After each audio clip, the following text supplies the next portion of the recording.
बनीरा बनो सा होशियार बनी रे लावे चूड़लिया। बनीरा बनो सा होशियार बनी रे लावे चूड़लिया। चूड़ला हाथों में सबके बिजली आवे में पड़ के।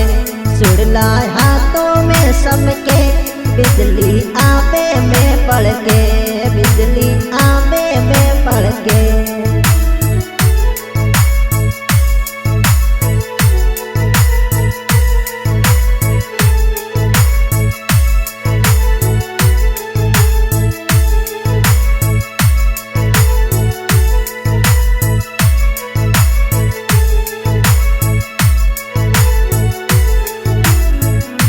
बनीरा बनो सा होशियार बनी रे लावे नवसर यार। बनीरा बनो सा होशियार बनड़ी रे लावे नवसर यार। बनीरा बनो सा होशियार बनड़ी रे लावे नवसर यार।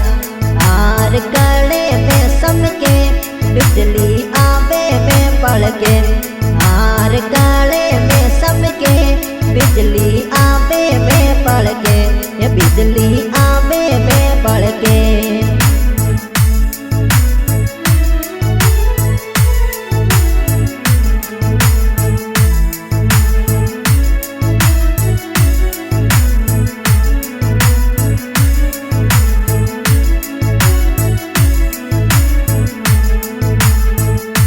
बनीरा बनो सा होशियार बनी रे लावे पडला चार। बनीरा बनो सा होशियार बनड़ी रे लावे पडला चार। पडला थाली में सबके बिजली आवे में पड़ के। पडला थाली में सबके बिजली आवे में पड़ के। बिजली आवे में पड़ के।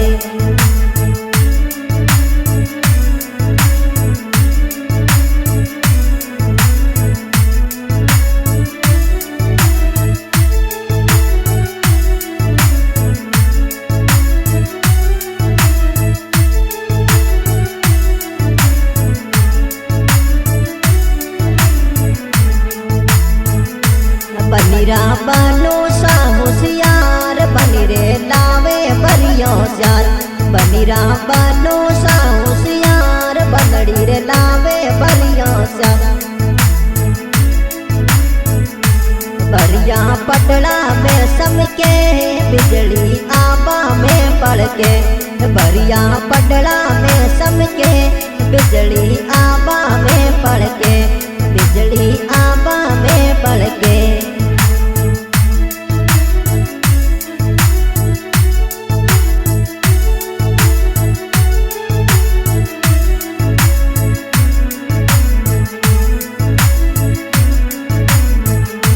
बनीरा बनो सा होशियार बनड़ी रे लावे अंतरियो।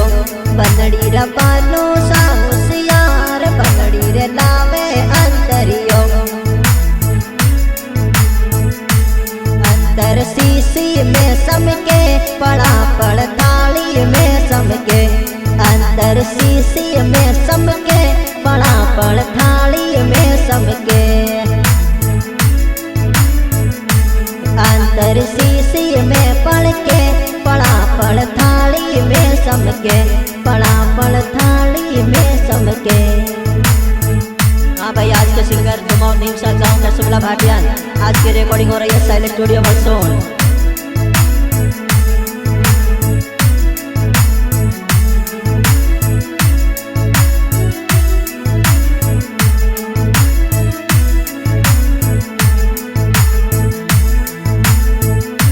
बनीरा बनो सा होशियार बनड़ी रे लावे पायलिया। बनड़ी रा बनो सा होशियार बनड़ी रे लावे पायलिया। बिजली आवे में समकी नतड़ी घूंघट में पड़ के। बिजली आवे में समकी नतड़ी घूंघट में पड़ के। नतड़ी घूंघट में पड़ के।